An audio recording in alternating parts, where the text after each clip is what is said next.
आज की वीडियो में हम आयनिक बॉन्ड्स को कवर करेंगे। लास्ट लेक्चर में ये हमने ग्रीन वाले कर लिए थे। आज हम ये जो है रेड वाले इनको करेंगे कि आयनिक कंपाउंड की प्रॉपर्टीज़ को डिस्कस करेंगे, वो प्रॉपर्टीज़ क्यों हैं, उनकी रीजनिंग को डिस्कस करेंगे and all other stuff that's mentioned here. अब हम चलते हैं। सबसे पहले आप अक्सर सुना होगा कि आयनिक बॉन्ड हमेशा जो होते हैं मेटल और नॉन मेटल के दरमियान होते हैं। ये बात इनकरेक्ट है। क्यों? लेट्स से हमारे पास है अमोनियम आयन और क्लोराइड आयन है। ओके, जब ये दोनों मिलेंगे तो ये बना देंगे अमोनियम क्लोराइड। और अमोनियम क्लोराइड में अमोनियम और क्लोराइड के दरमियान आयनिक बॉन्ड है, तो अमोनियम क्लोराइड हमारे पास एक आयनिक कंपाउंड है। इनमें ना तो अमोनियम आयन और ना ही क्लोराइड आयन, कोई भी मेटल नहीं है। इसलिए ये कहना कि ऑलवेज आयनिक बॉन्ड जो है वो मेटल और नॉन मेटल के दरमियान होगा, ये इनकरेक्ट है। हाँ, आप ये कह सकते हैं कि नॉर्मली जो है आयनिक बॉन्ड जो मेटल और नॉन मेटल के दरमियान होता है, ये करेक्ट होगी बात। मेटल जो होते हैं वो इलेक्ट्रॉन को लूज़ करते हैं और नॉन मेटल जो है वो इलेक्ट्रॉन को गेन करते हैं, और ये नॉर्मली क्या कर देते हैं, आयनिक बॉन्ड बना देते हैं। आयनिक बॉन्ड है क्या? लास्ट टाइम हमने पढ़ा था कि इलेक्ट्रोस्टैटिक फोर्स ऑफ अट्रैक्शन है बिटवीन ऑपोजिटली चार्ज्ड आयन। अच्छा, एक और बात जो यहाँ नोटिस करने वाली है कि ये जो अमोनियम आयन है इसमें हमारे पास कवलेंट बॉन्ड भी है, राइट? नाइट्रोजन और हाइड्रोजन के दरमियान क्या है, इसमें कवलेंट बॉन्ड है। तो हम ये कह सकते हैं कि अमोनियम क्लोराइड के अंदर आयनिक बॉन्ड भी है और कवलेंट बॉन्ड भी है। कवलेंट बॉन्ड हम क्यों कह सकते हैं? क्योंकि अमोनियम आयन में नाइट्रोजन और हाइड्रोजन के दरमियान कवलेंट बॉन्ड है। एक एग्जाम हिंट कि जितने भी अमोनियम कंपाउंड है, जैसे ammonium chloride, ammonium bromide, ammonium sulphate, इन सब में क्या होते हैं, आयनिक बॉन्ड भी होते हैं as well as covalent bond भी होते हैं। नेक्स्ट, अगर आपने ये देखा है सोडियम क्लोराइड, तो ओवरऑल सोडियम क्लोराइड पे क्या चार्ज है, ये न्यूट्रल है ओवरऑल। इसी तरह ये सोडियम क्लोराइड भी न्यूट्रल है, तो ये फ्री टू मूव होना चाहिए, इजीली क्या करना चाहिए, इधर उधर मूव कर लेना चाहिए। यानी कि हम कह रहे हैं कि ये गैस होनी चाहिए, लेकिन इन एक्चुअलिटी ये गैस नहीं होती। असल में रियल में एक सोडियम और एक क्लोराइड की, अकेले एक सोडियम और अकेले एक क्लोराइड की इंटरेक्शन होती ही नहीं है। वो कुछ इस तरह से होती है। लेट्स से हमारे पास ये एक सोडियम आयन है, इसको काफ़ी ज़्यादा क्लोराइड आयन ने सराउंड किया है। इन स्पेसिफिकली 6 क्लोराइड आयन ने एक सोडियम को सराउंड किया है। तो ये जो टॉप पे है हमारे पास क्लोराइड आयन, ये जो अब ग्रीन हो गया है, इसके इर्द गिर्द भी क्या है, हमारे पास सोडियम आयन होते हैं।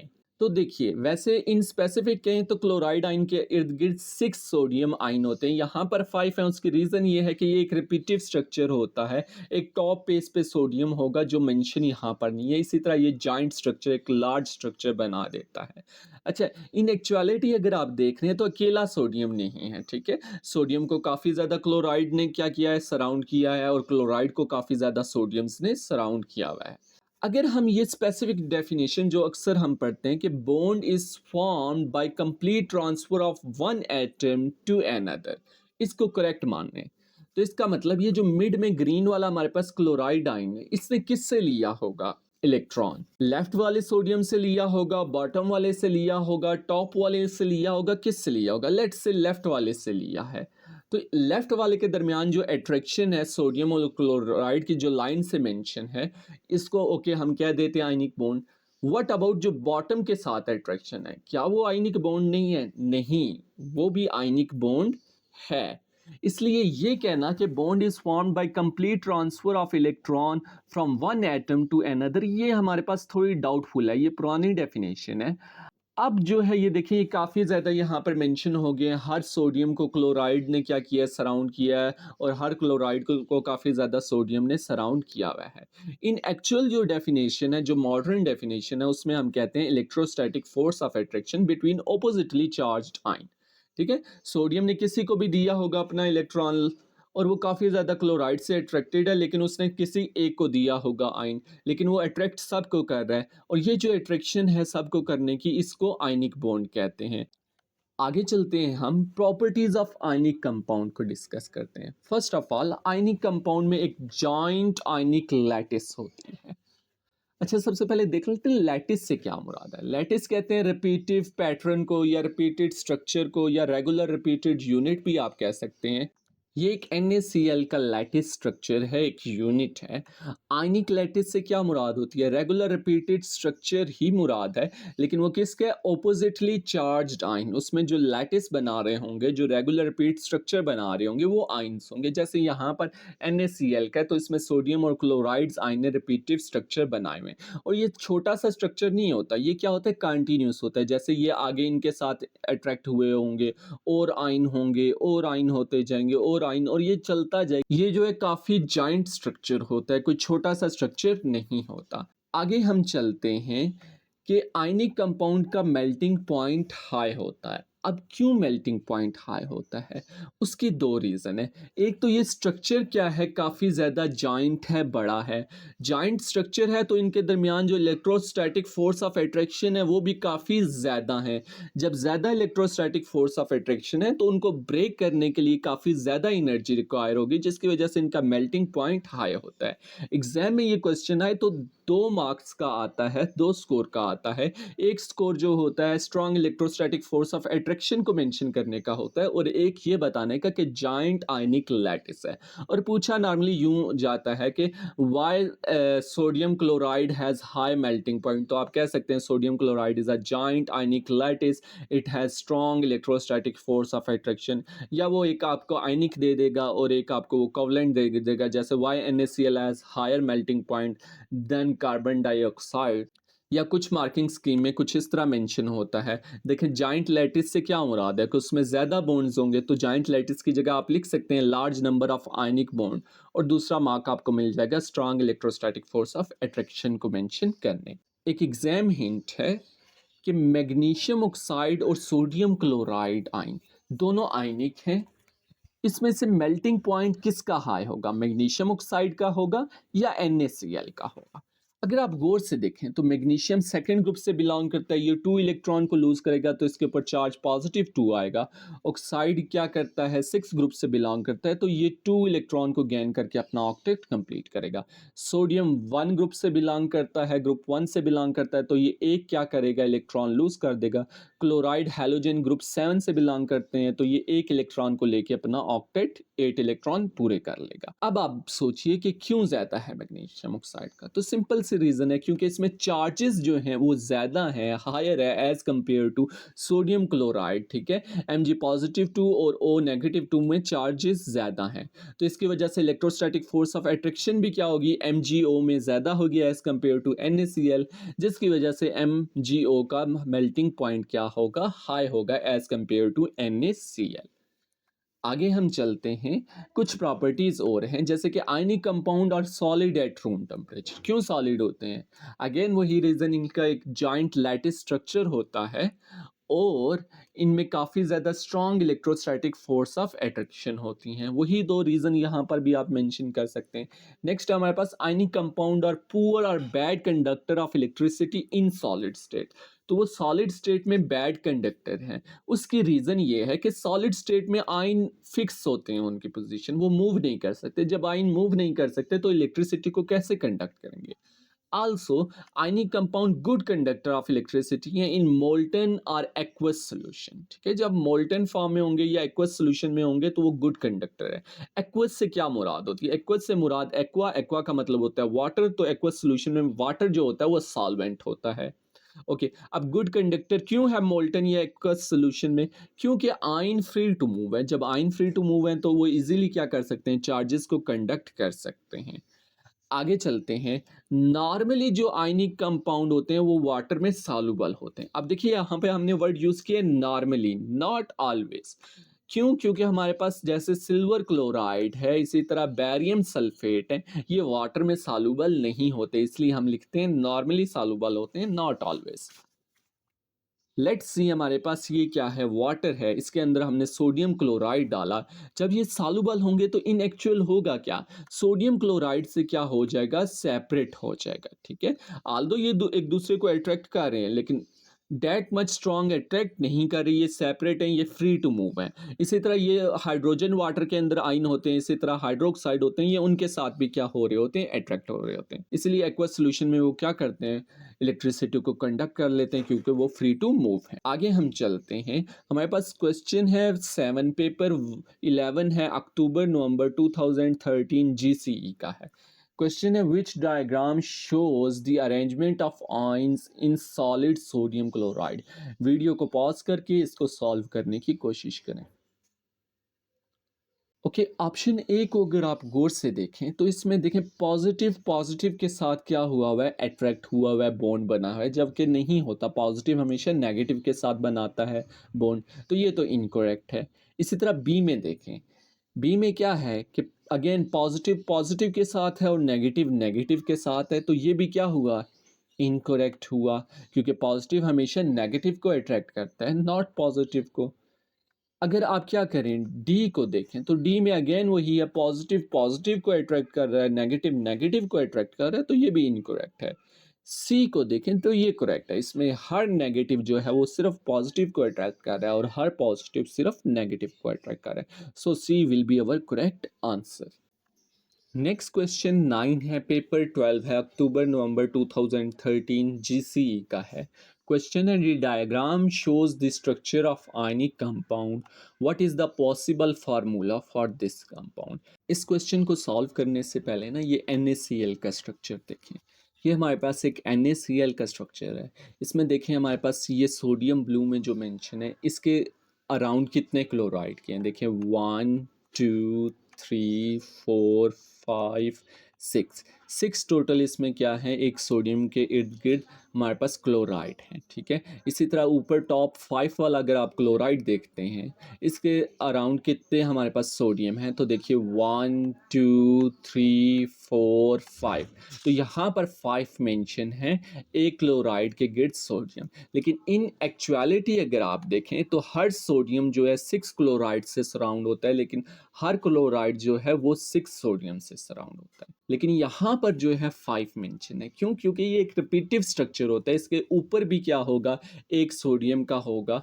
लेकिन रफली अगर हम देखें तो हम कहते हैं सोडियम टू क्लोराइड रेशियो 6:6 कर देते हैं। वैसे यहाँ पर जो है इन एक्चुअल जो शो हो रही है वो 6:5 है, लेकिन हम रफली ले लेते हैं। 6 से कैंसिल हो जाएगा, 1:1 आ जाएगी, तो फार्मूला यूनिट इसका क्या हो जाएगा, NaCl का। याद रखिएगा आयनिक कंपाउंड के लिए हम वर्ड यूज़ करते हैं फार्मूला यूनिट, ठीक है। इसी तरह देखें Al2O3 है, एल्यूमिनियम टू ऑक्सीजन रेशो, ये भी एक आयनिक कंपाउंड है, इसमें क्या होते हैं, 2 एल्यूमिनियम होते हैं और 3 ऑक्सीजन की रेशियो होती है। अब इस क्वेश्चन की तरफ आते हैं, ये जो हमारे पास डार्क ग्रे लार्ज आयन है, ये कितने हैं, 1 2 3 4 5 6 7 8, और जो स्मॉलर आइन है वो कितने हैं, 1 2 3 4 5 6 7 8 9 10 11 12 13 14, तो हमारे पास A/B कितना बन जाएगा, हमारे पास बन रहा है 8/14 बन रहा है, ठीक है। हम रफली क्या ले लेते हैं, 8/16 ले लेते हैं, हमारे पास क्या आ जाएगा, 1/2 आ जाएगा, राइट। लेकिन अब आप सोच रहे होंगे 14 था तो हमने 16 क्यों लिया, अगेन रीज़न वही है, ये क्या होता है, एक जाइंट स्ट्रक्चर होता है हमारे पास, रिपीटिव स्ट्रक्चर होता है, ये यूं आगे यूं क्या होगा, चलता रहेगा चलता रहेगा चलता रहेगा, एक जॉइंट स्ट्रक्चर होता है। लेकिन यहाँ पर हमारे पास एक स्मॉलर चंक शो किया हुआ है, इसलिए हम क्या कर लेते हैं, रफ एस्टिमेट लेते हैं, थोड़ा ज़्यादा कर लेते हैं कि वो कॉमन से क्या हो सके, डिवाइड हो सके। तो NaCl में तो 1:1 है, MgO में भी 1:1 है, ये तो हो गए कैंसिल। पीछे हमारे पास बचे CaF2 और SO2 है। SO2 हमारे पास कोवलेंट कंपाउंड है, तो ये भी हमारे पास क्या हो जाएगा, इनकरेक्ट। हमारे पास करेक्ट ऑप्शन है A, calcium fluoride will be our answer. Next question 8 है, पेपर 12 में जून 2013 GCE का है। Sodium is in group 1 of periodic table, when sodium combines with chlorine what happen to each sodium atom. Video को pause करके question को solve करने की कोशिश करें। आपको पता है सोडियम ग्रुप 1 से बिलोंग करता है, और ग्रुप 1 क्या करते हैं, इलेक्ट्रॉन को लूज करते हैं, जैसे लिथियम हो गया, सोडियम हो गया, पोटेशियम हो गया वगैरह। ऑप्शन ए है it gains one electron from one chlorine atom, गलत, ये तो क्या करता है, लूज करता है। बी है it shares one electron with one chlorine atom, ये शेयर नहीं करता, ये क्या करता है, लूज करता है, तो ये भी रॉन्ग है। It transfers one electron to chlorine atom, हाँ ये ट्रांसफर करेगा यानी कि लूज करेगा, तो ये करेक्ट है। डी है option it transverse two electron, नहीं ये ग्रुप वन से बिलोंग करता है सोडियम, तो ये वन को क्या करेगा, लूज करेगा, तो ये हमारे पास इनकरेक्ट है। ये क्वेश्चन हमारे पास आयनिक बॉन्ड से रिलेटेड है। Table shows electronic structure of four atoms, okay four atoms हमारे पास डब्ल्यू एक्स वाई जी हैं, उन इलेक्ट्रॉनिक स्ट्रक्चर शो किए गए हैं। Which two atoms combine to form ionic bond, और के हमने बताना है कि आयनिक बॉन्ड कौन से दो एटम्स बनाएंगे। वीडियो को पॉज करके इसको सॉल्व करने की कोशिश करें। ओके ये हमारे पास क्या है, वैलेंस शेल इलेक्ट्रॉन है, और हमें पता है वैलेंस शेल इलेक्ट्रॉन किसके इक्वल होता है, ग्रुप नंबर के इक्वल होता है। तो हमारे पास ये ग्रुप वन से बिलोंग करेगा, डब्ल्यू एक्स ग्रुप सेवन से, वाई ग्रुप फोर से, और जी ग्रुप एट से। अगर आप देखें जी जो है वो ग्रुप एट से बिलोंग करता है, और एट जो है ग्रुप एट वो नोबल गैसेज हैं जो कि रिएक्ट करते ही नहीं हैं, तो ये हमारे पास रॉन्ग है, ये तो किसी के साथ कंबाइन नहीं होगा। अब y को देखें, ये किससे बिलोंग कर रहा है, ग्रुप फोर से। ये क्या करेगा, या तो इसको फोर लूज कर देने चाहिए या ये फोर गेन करेगा, तो ग्रुप वन वाला तो सिर्फ वन ही लूज करेगा, और ग्रुप सेवन वाला क्या करेगा, या वो सेवन को लूज करेगा या वो क्या करेगा, वन को गेन करेगा, ताकि उसके एट इलेक्ट्रॉन कंप्लीट हों। उसके लिए फिजिबल यही है कि वो एक को क्या कर ले, गेन कर ले, तो y भी किसी के कंबाइन नहीं करेगा। w जो है ग्रुप वन वो एक लूज कर देगा, और x जो है वो एक गेन कर लेगा, तो ये क्या बना देंगे, आयनिक कंपाउंड, और ये क्या होगा, करेक्ट होगा, perfectly fine. So option A W and X will be our correct answer. आगे हमारे पास क्वेश्चन रिलेटेड है properties of ionic compound. All the following substances can conduct electricity, okay ये सारे इलेक्ट्रिसिटी को कंडक्ट करेंगे। Which substance conductivity is due to the movement of ions, okay ion की movement की बात हो रही है, तो हमने सिंपली आयनिक कंपाउंड को फाइंड करना होगा। वीडियो को पॉज करके क्वेश्चन को सॉल्व करें। ऑप्शन ए है एल्यूमिनियम, एल्यूमिनियम मेटल है तो ये इनकरेक्ट है। डी है मरकरी, ये भी मेटल है, ये इनकरेक्ट है। बी है ग्रेफाइट, ये हमारे पास एक कवलेंट कंपाउंड है तो ये भी इनकरेक्ट है। सी ऑप्शन जो है लिथियम क्लोराइड, ये हमारे पास क्या है, एक आयनिक कंपाउंड है, तो ये इलेक्ट्रिसिटी कंडक्ट कराएगा due to movement of ions, तो ये हमारे पास करेक्ट आंसर है। नेक्स्ट क्वेश्चन है related to properties of ionic compound. Which statement explains sodium chloride NaCl has lower melting point than magnesium oxide MgO। Video को pause करके question को solve करें। इससे रिलेटेड एग्जाम हिंट लेक्चर में दी थी कि मैग्नीशियम ऑक्साइड का मेल्टिंग पॉइंट हाई इसीलिए होता है क्योंकि इसमें चार्ज क्या होता है, ज़्यादा होता है। तो अगर हम ऑप्शन ए को देखें, सोडियम क्लोराइड इज कवलेंट, नहीं ये रॉन्ग है, सोडियम क्लोराइड तो आयनिक कंपाउंड है।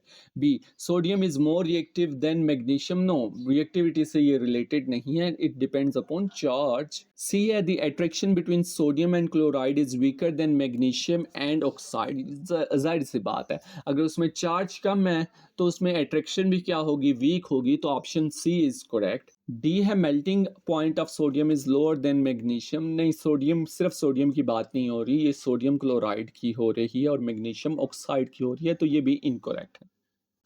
नेक्स्ट क्वेश्चन भी रिलेटेड है प्रॉपर्टीज ऑफ आयनिक कंपाउंड, ये थोड़ा ट्रिकी क्वेश्चन है। Both magnesium oxide and aluminium oxide are solid at room temperature 25 degree Celsius. Magnesium oxide has melting point of 2852 degrees Celsius and boiling point of 3600 degrees Celsius.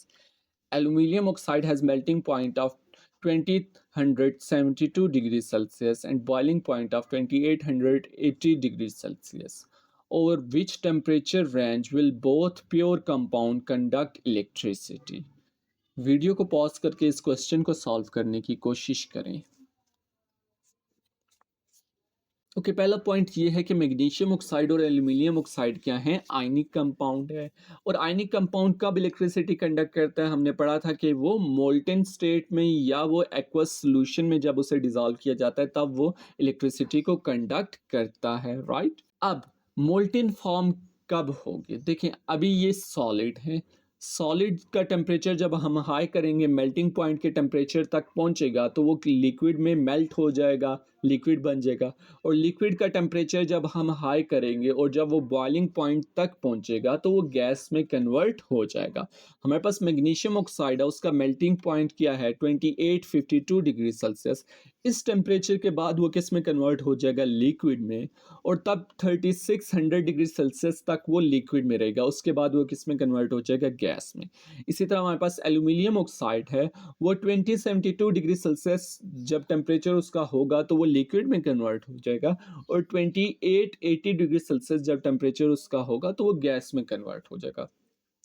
तो इन दोनों temperature के दरमियान हमने common ground ढूंढना है। तो देखिए, एल्यूमिनियम ऑक्साइड का देखें तो 2072 डिग्री सेल्सियस के बाद वो लिक्विड में कन्वर्ट हो जाएगा और वो इलेक्ट्रिसिटी को कंडक्ट करना शुरू हो जाएगा। लेकिन उस टेम्परेचर में मैग्नीशियम ऑक्साइड जो है वो तो स्टिल सॉलिड में है। क्यों? क्योंकि वो 2852 डिग्री सेल्सियस के बाद वो लिक्विड में कन्वर्ट होगा। तो 2852 डिग्री सेल्सियस के बाद एल्यूमिनियम ऑक्साइड भी लिक्विड में होगा, दोनों लिक्विड में होंगे, दोनों लिक्विड फॉर्म में होंगे। तो हमारा स्टार्टिंग टेम्परेचर होगा जब वो इलेक्ट्रिसिटी कंडक्ट करेंगे 2852 डिग्री सेल्सियस। ओके, अब एंड कब होगा? तो 2880 डिग्री सेल्सियस के बाद एल्यूमिनियम ऑक्साइड गैस में कन्वर्ट हो जाएगा। लेकिन 2880 डिग्री सेल्सियस तक बोथ मैग्नीशियम ऑक्साइड भी और एल्यूमिनियम ऑक्साइड भी लिक्विड में होंगे। तो हमारी जो रेंज बनेगी वो बनेगी 2852 degree Celsius to 2880 degree Celsius तक वो लिक्विड में रहेंगे और इलेक्ट्रिसिटी को कंडक्ट करते रहेंगे। तो option C will be our correct answer. एक और जो एग्जाम हिंट है आपके लिए वो ये है कि हाइड्रोजन जो है वो क्या बना सकता है, आयनिक बॉन्ड भी बना सकता है और कोवलेंट बॉन्ड भी बना सकता है। ओके, आयनिक बॉन्ड कब हाइड्रोजन बनाएगा? जब हाइड्रोजन ग्रुप 1 मेटल के साथ रिएक्ट करेगा तो वो आयनिक बॉन्ड बनाएगा। इसी तरह वो ग्रुप 2 मेटल के साथ रिएक्ट करेगा तो आयनिक बॉन्ड बनाएगा। हाइड्रोजन ग्रुप 3 मेटल के साथ भी रिएक्ट करके आयनिक बॉन्ड बनाएगा। कैसे बनाएगा? लेट्स से हम सोडियम हाइड्राइड की एग्जांपल लेते हैं। इसमें देखिए सोडियम है, ग्रुप 1 से बिलोंग करता है। हाइड्रोजन है, वो भी क्या करता है, ग्रुप 1 से बिलोंग करता है। सोडियम क्या करेगा, मेटल है, वो एक इलेक्ट्रॉन क्या कर देगा, लूज कर देगा। हाइड्रोजन क्या करेगा, वो एक इलेक्ट्रॉन को गेन कर लेगा। तो इनके दरमियान अट्रैक्शन डेवलप होगी और ये मिलकर बना देंगे सोडियम हाइड्राइड, जो कि एक आयनिक कंपाउंड है। तो याद रखिएगा, हाइड्रोजन आयनिक बॉन्ड भी बनाएगा और कोवलेंट बॉन्ड भी बनाएगा। आयनिक बॉन्ड जो था वो यहीं तक था। इंशाल्लाह नेक्स्ट लेक्चर में हम कोवलेंट बॉन्ड को स्टार्ट करेंगे और उससे भी इन डेप्थ स्टडी करेंगे, just like ionic bond. Like, share, and subscribe our channel SKW. We will try our best to give simple and effective educational information via the use of the best animation.